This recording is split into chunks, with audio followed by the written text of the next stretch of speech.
Hoje nós vamos falar sobre também um assunto muito importante, chamados para fazer a diferença, chamados para ser a diferença, mas o título que convém foi esse. Diga, eu fui chamado para fazer a diferença. Você sabe que os diferentes, eles são necessários. Muitas pessoas não vão entender os diferentes, mas os diferentes são necessários. Os diferentes, eu ouvi uma vez que assim, os diferentes eles não são história, eles não fazem história, eles são a história. Não tenha vergonha de ser diferente, você é diferente porque Deus te fez diferente. E hoje nós vamos entender como é importante sermos diferença numa geração de iguais. Numa geração onde as opiniões são muito iguais. Quem aqui já ouviu falar do termo politicamente correto? O politicamente correto nada mais é que opiniões iguais, pensamentos iguais, atitudes iguais, aceite o que todo mundo aceita, fale o que todo mundo fala, e o mundo está caminhando cada vez mais para destruição por causa do politicamente correto. Porque a gente já não pode falar o que pensa, tem que falar o que o outro quer ouvir. Porque a gente não pode mais ser justo, ser íntegro, ser reto, a gente tem que agradar os outros. O politicamente correto é infernal. E quando ele entra na igreja, ele cala a voz profética da autoridade da igreja. Porque as pessoas querem, é assim, se eu gostei é de Deus, se eu não gostei não é. Se eu aprovo é de Deus, se eu não aprovo não é. As pessoas, elas, pelo politicamente correto, definham espiritualmente. Porque elas já não aceitam mais a correção. O que vai ser de uma geração que não aceita a correção? O que vai ser de uma geração que não aceita mais ser corrigida? É uma geração sem paternidade. E uma geração sem paternidade é uma geração sem essência. É uma geração que não sabe de onde veio. Questiona até se o pai é pai, ou se a mãe é mãe, ou se a mãe é pai, ou se o pai é mãe. Já questiona até a fisiologia, a biologia, a origem. Porque ela não tem paternidade, ela está perdendo a sua essência, a sua história. E nós somos um povo que foi plantado na terra para ser e fazer a diferença. Não caminhar pelo que a mídia diz, nós caminhamos pelo que a Bíblia diz. E nós não seguimos a opinião e o politicamente correto, nós seguimos a Jesus, amém? Então nós somos chamados para ser diferença e para fazer a diferença. A primeira coisa que nós precisamos começar a estabelecer na nossa vida, para quem quer ser diferença aqui? Então tem 7 pontos que eu queria compartilhar com você nessa noite. O primeiro deles: seja um escutador em um mundo de faladores. 1 Coríntios 14, 18. Olha o que Paulo fala, é muito interessante, porque a gente vai trazer para o aspecto espiritual. Paulo diz assim: dou graças a Deus, porque falo em línguas mais do que todos vocês. Paulo estava querendo se engrandecer? Não, ele só estava querendo dizer que aquilo que ele falava muito não era blá blá blá, não era da vida alheia. Ele falava muito das línguas espirituais. Diga para quem está do seu lado, diga assim: você vai falar muito, mas da linguagem espiritual. Amém? Olha o que diz Provérbios 10, 19, 2 versões. No muito falar não falta transgressão, mas o que modera os lábios é prudente. Quem fala demais acaba caindo em transgressão, mas quem controla a língua é sábio. O mesmo texto, uma outra versão: quando são muitas as palavras, o pecado está presente, mas quem controla a língua é sensato. Sabe aquela pessoa muito falastrona? Ela se enrola muito porque é muita mentira, é muito engano, é muita coisa errada. Então ela tem que ficar articulando as palavras para enganar os outros. Então quando muitas são as palavras, o pecado está presente. Se é muito difícil de entender, duvide de tudo que é difícil de entender. Se a pessoa chegar para você e querer te vencer no cansaço, duvide da integridade das palavras dela. Porque se é difícil de entender ou se é difícil de explicar, é porque tem alguma coisa errada. Então, quando muitas são as palavras, o pecado está presente. Provérbios 17, 27 e 28. Quem tem conhecimento é comedido no falar, e quem tem entendimento é de espírito sereno. Até o insensato passará por sábio se ficar quieto, e se contiver a língua, parecerá que tem discernimento. Provérbios 13, 3. O que guarda a boca conserva a sua alma, mas o que muito abre os lábios, a si mesmo se arruína. Tiago 1,19 diz assim: meus amados irmãos, tenham isto em mente, sejam sejam todos prontos para ouvir e tardios para falar. Será que Deus errou quando nos deu uma boca e 2 ouvidos?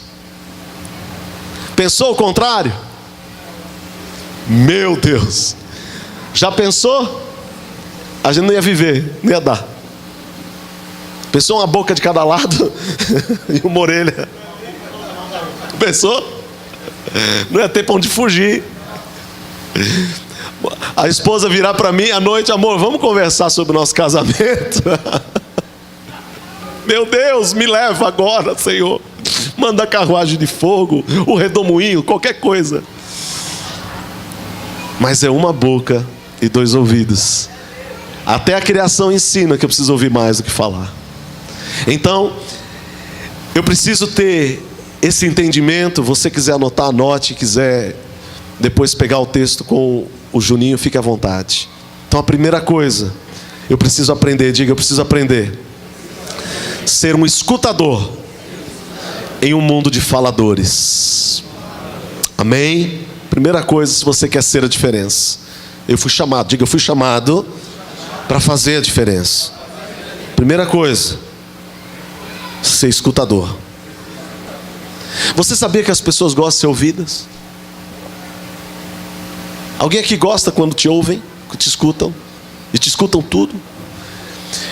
Um dos sinais que nós estamos amadurecendo é a nossa capacidade de ouvir. Esse é um dos sinais. E é também um dos sinais que nós estamos espiritualmente mais maduros. Ouvir mais do que falar. Às vezes a pessoa quer te contar uma coisa, e isso faz lembrar, né? A pessoa vai te falar uma coisa, e aí isso te faz lembrar uma experiência que você teve. Aí você vai querer falar da sua experiência e não vai ouvir o que a pessoa tem para falar. Segunda coisa, escute. Atue mais nos bastidores, em um mundo onde a maioria quer atuar no palco. Hoje, positivismo, coaching, tantas outras coisas querem que você fique apenas no palco, apenas numa posição de destaque. Se nós estivéssemos ocupados realizando mais, certamente teríamos menos tempo para autopromoção, para divulgação. Muitas vezes o errado não é o que eu faço, mas o porquê eu faço. Isso fala das motivações. Às vezes uma pessoa ela quer tanto algo, mas para esfregar na cara do outro, para mostrar para a família, para mostrar para o vizinho, para mostrar para alguém. Mateus 6, 1, 4, nós vamos ler algumas traduções do mesmo texto, para ficar bem claro o que Jesus fala sobre isso. Mateus 6, de 1 ao 4, nessa tradução da linguagem de hoje. Tenham cuidado, não pratiquem suas boas ações em público para serem admirados por outros, pois não receberão a recompensa do seu Pai que está no céu. Quando ajudarem alguém necessitado, não façam como os hipócritas que tocam trombeta nas sinagogas e nas ruas para serem elogiados por outros. Eu lhes digo a verdade, eles não receberão outra recompensa além dessa. Mas quando ajudarem alguém necessitado, não deixem que a mão esquerda saiba o que a direita está fazendo. Deem sua ajuda em segredo, e seu Pai que observa em segredo os recompensará. Olha essa outra versão, vai clareando cada vez mais. Outra tradução: quando fizerem o bem, tenham cuidado para que seu gesto não vire peça de teatro. Pode até ser um bom espetáculo, mas Deus não vai aplaudir. Quando for ajudar alguém, não chame atenção para você mesmo. Você já viu gente assim em ação? Certeza. Eu os chamo de atores. Eles vão orar nas esquinas como se elas fossem palcos, atuando para o público, interpretando para as multidões. Eles recebem aplausos, sim, mas é tudo o que conseguirão. Quando você ajudar alguém, não pense na impressão que vai causar. Apenas ajude, com simplicidade e discrição. É assim que Deus, que criou com todo amor, faz. Ele age nos bastidores para ajudar você. Você nunca vê Deus agindo visivelmente, amém? Deus te dá um livramento, às vezes você nem percebe, você nem sabe. Deus abre uma porta, você passou, às vezes você nem sabe. Olha só, não é errado querer chamar a atenção, desde que seja a atenção de quem, irmão? Olha só, fica nessa palavra. Não é errado querer chamar a atenção, desde que seja de Deus. Vamos falar junto? Esse segundo parágrafo? Vai lá. Não é errado querer chamar a atenção, desde que seja... Depois, trabalhe duro e em silêncio, e deixe que apenas o seu resultado fale por você.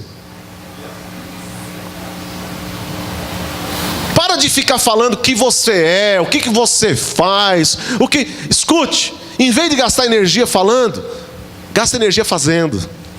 E o resultado vai ter tão consolidado, tão sólido, que vai falar por você. Desde que o mundo é mundo, desde que tem ser humano aqui, desde que existiu um Abel e um Caim invejoso, tudo que Caim fez foi tentar sufocar, foi tentar destruir, foi tentar matar, porque o que as pessoas não sabem, elas não destroem. Trabalha em silêncio.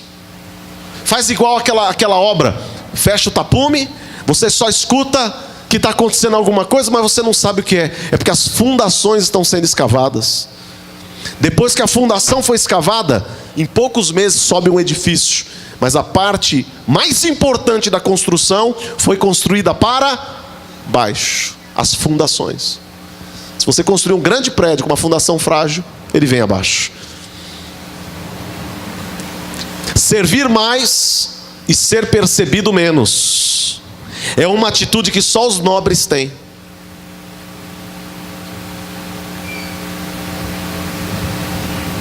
Só os nobres cultivam. É aquela coisa, né? Igreja não é lugar para ser reconhecido. Isso, o nome disso é ML. Não é igreja. O que nós fazemos realmente tem que ser para Deus. Tudo que a gente faz tem que ser para o reino do Espírito. Amém? Terceiro, aplauda mais em um mundo onde a maioria quer ser aplaudida. Amado, grandeza é aplaudir e promover outros. Às vezes a gente está querendo só a gente ser reconhecido, ser alguém. Comece a levantar outras pessoas.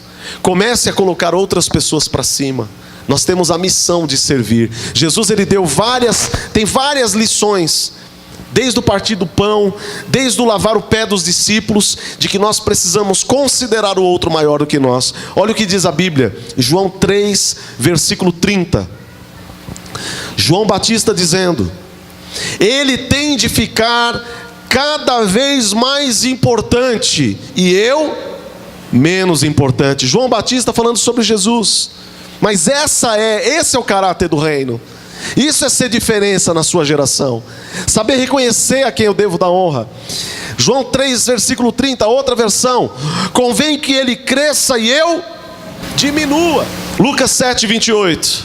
Jesus agora falando de João. Nós estávamos vendo João falar de Jesus. Convém que eu diminua e que ele cresça. Agora Jesus falando de João: eu lhes digo, de todos que nasceram de mulher, nenhum é maior que João Batista.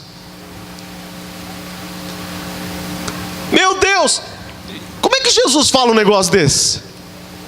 Pensa, irmão, Jesus não nasceu de mulher? Sim, nasceu de Maria, sim ou não? Nasceu de Maria. Mas Jesus disse: eu lhes digo, de todos que nasceram de mulher, nenhum é maior que João Batista. Como assim, Jesus? Porque o próprio Jesus aqui estava se colocando numa condição de servo. Ele não estava querendo aplauso, ele estava querendo dizer assim: sabe João Batista? Ele é meu pastor, foi ele que me batizou. Então podem falar o que quiser dele, ninguém nascido de mulher é maior do que ele. Estava falando do pastor, daquele que o batizou no Jordão. O próprio Jesus reconhece quem o batizou. Ponto 4. Faça mais. Quem quer ser diferença aqui? Faça mais do que te pedirem. Em um mundo onde a maioria faz menos do que o seu dever. Olha o que o reino de Deus diz: faça mais do que o que te pedirem. Em um mundo onde a pessoa faz menos do que deve. Quer ser diferente? Faça mais do que te pedirem. No mundo onde as pessoas fazem menos do que a obrigação delas. Gênesis 24, 10 a 20, essa história é fantástica. Um princípio de construção familiar. O servo partiu com 10 camelos do seu senhor, levando também do que o seu senhor tinha de melhor. Partiu para a Mesopotâmia, em direção à cidade onde Naor tinha morado. E ao cair da tarde, quando as mulheres costumam sair para buscar água, ele fez os camelos se ajoelharem junto ao poço que ficava fora da cidade. Então orou: Senhor Deus do meu senhor Abraão, dá-me neste dia bom êxito e seja bondoso com o meu senhor Abraão. Como vês, estou aqui do lado desta fonte, e as jovens do povo desta cidade estão vindo para tirar água. Concede que a jovem a quem eu disser: por favor, incline o seu cântaro e dê-me de beber, e ela me responder: bebe, também darei água aos teus camelos. Seja essa a que escolheste para teu servo Isaque. Saberei assim que foste bondoso com o meu senhor. Antes que ele terminasse de orar, surgiu Rebeca, filha de Betuel, filha de Milca, mulher de Naor, irmão de Abraão, trazendo no ombro o seu cântaro. A jovem era muito bonita e virgem, nenhum homem tivera relações com ela. Rebeca desceu à fonte, encheu seu cântaro e voltou. O servo apressou-se ao encontro dela e disse: por favor, dê-me um pouco de água do seu cântaro. Beba, meu senhor, disse ela, e tirou rapidamente dos ombros o cântaro e o serviu. Depois que lhe deu de beber, disse: tirarei água também para os seus camelos, até saciá-los. Assim, ela esvaziou depressa seu cântaro no bebedouro e correu de volta ao poço para tirar mais água para todos os camelos. Sem dizer nada, o homem a observava atentamente para saber se o senhor tinha ou não coroado de êxito a sua missão. Quando os camelos acabaram de beber, o homem deu à jovem um pendente de ouro de 6 gramas e 2 pulseiras de ouro de 120 gramas. Olhe para mim. Abraão havia feito um pacto com este seu servo. E o pacto que Abraão fez foi muito estranho. Abraão manda o seu servo até a terra da sua parentela e faz com o seu servo um pacto. Ele diz assim: venha cá, Eliezer, e coloque a mão debaixo da minha coxa. E assim Eliezer fez. E diga: jure-me que você vai buscar uma esposa para Isaque, meu filho, porque Deus disse que é nele que ele vai fazer aliança, e através dele que virá uma grande descendência, como as estrelas do céu e como a areia do mar. A missão desse servo de encontrar uma esposa para Isaque era para que se cumprisse em Isaque tudo aquilo que Deus havia prometido para Abraão. Era uma grande missão. Mas aquele servo falou: eu não posso errar, eu não posso fazer de qualquer jeito. A minha missão é muito séria, muito importante, dela dependerá tudo. Ele ora ao Senhor e diz: a moça que eu escolher, que eu pedi água, também saciar os meus camelos, esta é a menina que o Senhor escolheu para se casar com Isaque. E assim foi. Rebeca pega o seu cântaro, serve para Eliezer, e quando ele estava bebendo, ela diz: olha, eu também vou dar água para os seus camelos. Presta atenção, quantos camelos eram? 10. Quantos estômagos tem um camelo? 5. Quantos litros de água cabe em cada estômago do camelo? 10. Para cada camelo, 50 litros de água. 10 camelos, 500 litros de água. Pensa numa moça que era igual a vocês, mulheres. Guerreiras. Guerreiras. Uma moça que falou: não, tá aqui, eu já carreguei o meu cântaro, te sirvo. Foi lá e tirou 500 litros de água, porque a Bíblia diz que saciou ele e saciou seus animais. Pensa no tipo de pessoa, porque dela viria toda a nação de Israel, dela viria o Messias, dela viria a salvação para todos os povos da terra. Desse povo sai a igreja que somos nós. Olha a missão desse homem. Não podia ser qualquer pessoa.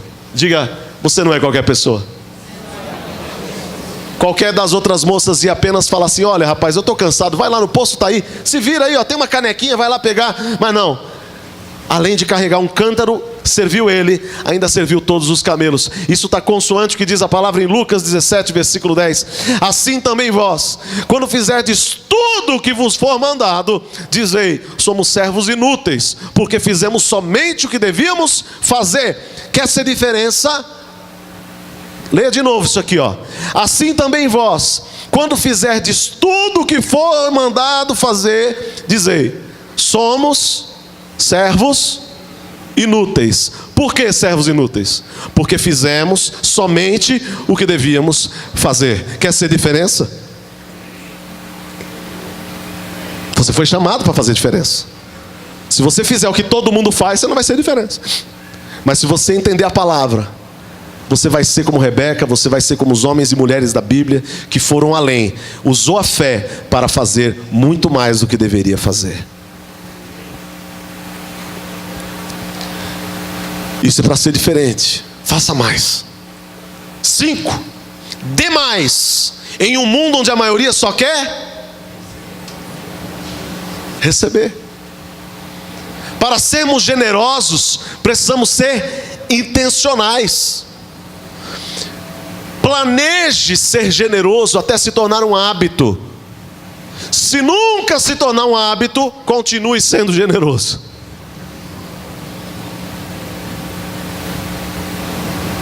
Você precisa colocar no seu orçamento um valor só para dar para pessoas, só para abençoar. Se nos seus planos financeiros não consta fazer doações, você ainda não entendeu o propósito do dinheiro. É um mau ganho para mim, por que eu vou ajudar o outro? Ninguém nunca me ajudou. Então o ciclo de miséria vai encerrar em você. Você vai ter para abençoar outras pessoas. Escuta bem, presta atenção aqui. Quem quer fazer a diferença? Escute essa palavra. Se nos seus planos financeiros não consta fazer doações, você ainda não entendeu o propósito do dinheiro. Você não dá do que você tem, você dá do que você é.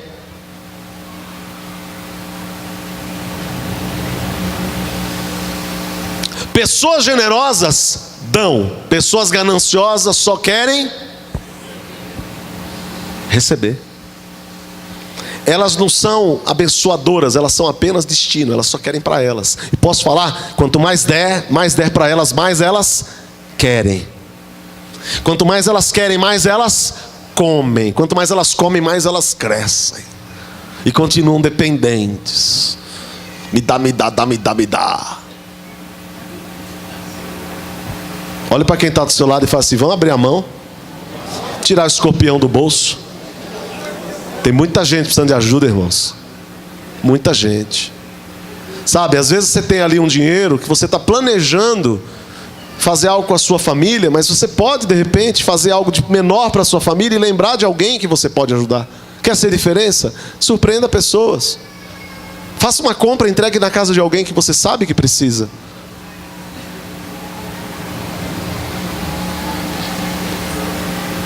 Dê mais em um mundo onde as pessoas só querem receber. Quem quer ser diferença? Essa palavra é para você. Continua. 6. Perdoe mais em um mundo onde a maioria acredita que o certo é a vingança. Qualquer um dá conta de agir pelo impulso da vingança, mas só os sábios perdoam. Sabe o que fez de Jesus extraordinário? Não é só o que ele ensinou, mas como ele viveu. Diga assim: aquele que foi perdoado e que vive perdoando. Diga: eu sou alguém que foi perdoado e que vive perdoando. Amém, queridos? 7, para encerrar. Isso aqui é muito forte, eu quero dedicar uns minutos aqui. Corra atrás do seu destino profético, em um mundo onde a maioria está correndo atrás de bolhas de sabão.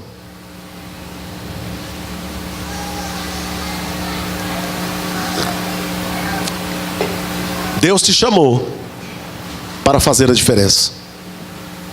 Deus te chamou para ser diferente. Corra atrás do seu destino profético. O que é destino profético? É para que Deus me criou? Qual é o meu chamado? Qual é a minha vocação? Como é que eu vou saber qual é o meu chamado, a minha vocação, se eu ainda não entendi que eu tenho que colocar Deus em primeiro lugar? Eu tenho que ter uma aliança. Uma aliança. Essa aliança tem que ser inquebrável. Quantos aqui querem conhecer o seu destino profético? Então quais são os 3 níveis de aliança? Deus, família e comunidade de fé. Família de fé, igreja. Se você estiver inadimplente com Deus, inadimplente com a sua família biológica, inadimplente com a sua família espiritual, que é a igreja, nós não vamos alcançar o nosso destino profético. Bispo, isso fala de frequência de culto? Também. Isso fala de dízimos? Também. De oferta? Também. De fidelidade? Também. De aliança? Completamente. O nível da nossa aliança é 100%. Quem aqui é casado? Levante a mão. Você aceitaria 90% de fidelidade do seu cônjuge? 95%? 98%? 99%? Você aceitaria 99% de fidelidade? Não, 99% é bastante, não é, irmãos? Mas não é 100%, correto? E por que para o cônjuge a gente tem esse entendimento, mas para Deus e para a nossa igreja a gente não tem? Deus não quer ser colocado numa situação inferior. O nível de fidelidade que eu dou ao meu cônjuge, de 100%, ou devo dar 100%, fechando os olhos para as mulheres do mundo, fechando os olhos porque tem muita mulher terrível aí fora, e muito homem que não presta, querendo assediar o tempo todo. Se eu fechar os olhos e defender a minha aliança, e proteger o meu casamento, para não cair em adultério, e manter essa fidelidade na minha vida, 100%, manter a fidelidade com Deus 100%, e manter a fidelidade com a minha comunidade de fé, com a minha igreja 100%, o meu destino profético vai se manifestar. Eu não estou falando do que você faz na igreja, eu estou falando do que Deus vai usar você para impactar o mundo. Está esperando o bispo te mandar? Não sou eu que mando, quem manda é o Senhor. Está esperando o bispo falar: não, filho, agora vai lá e evangeliza. Quem te manda evangelizar é toda vez que você fizer devocional. Hoje a nossa devocional está sopro de vida, linda, maravilhosa. Não sei quem já fez devocional de hoje, maravilhosa. Gênesis 2, versículo 4 a 8. Você que está fazendo devocional do Pão Diário.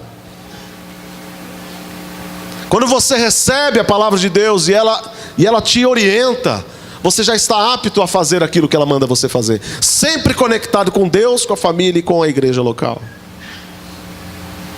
Bispo, tem um irmão aqui, tem um rapaz aqui no meu trabalho que precisa muito ser evangelizado. Pois não, posso evangelizá-lo? Hein? Alô? Irmão, eu não sou a 4ª pessoa da Trindade. O destino profético que Deus te deu, já te deu, você precisa começar a pôr em prática. Você não depende de mim para ganhar vidas para Jesus. Se você vier todas as terças, onde a gente está fazendo as ativações ministeriais, as buscas agora de direção do Espírito Santo, e as sextas-feiras de oração, de clamor, você vai participar de um poderoso avivamento que Deus está fazendo aqui.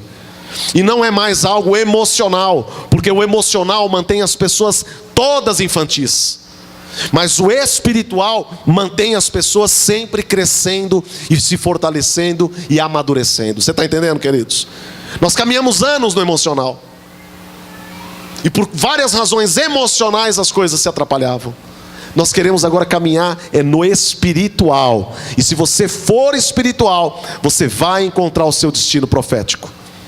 Nada nos diferencia mais dos outros do que viver o nosso chamado celestial. Você está aí? Nós temos uma vida só, e ela vai passar rápido, mas tudo que for feito para Cristo vai permanecer.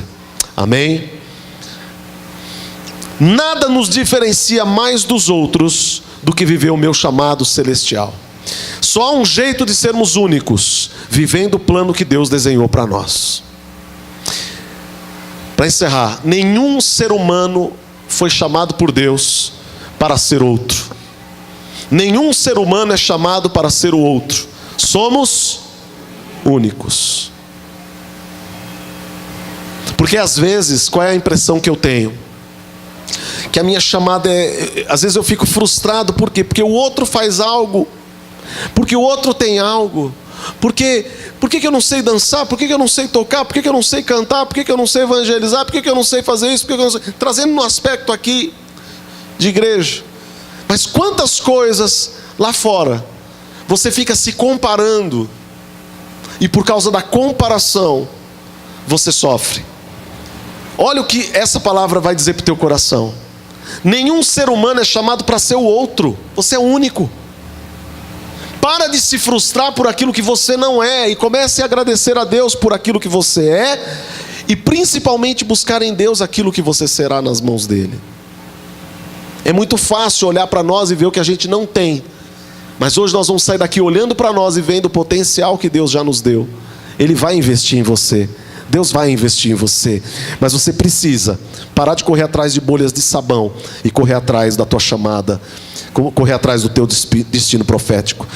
Por isso, pare de querer ser o eco. O que é o eco? Reprodução do outro.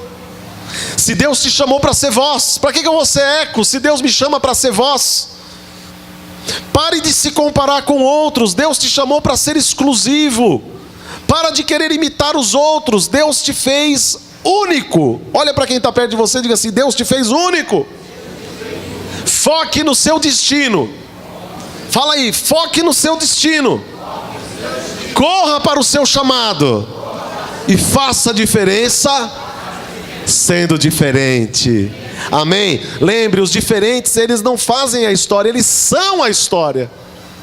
Que essa palavra alimente o teu coração, o teu espírito, para que amanhã, quando você levantar, você já levante de manhã com o teu espírito, sabe, feliz, com a tua alma organizada, para que você tenha uma disposição diferente. Eu vou fazer diferença onde eu estiver. Eu vou fazer o dia de alguém melhor. Eu vou fazer a minha família mais feliz. Eu vou evangelizar, talvez com menos palavras, mas com mais atitudes. Quem quer ser confundido com Jesus aqui? Você vai ser a resposta de Deus na vida de pessoas. Quando você entender o seu destino profético, Deus vai te usar para impactar o mundo. Quantos querem e recebem essa palavra? Coloque-se em pé em nome de Jesus.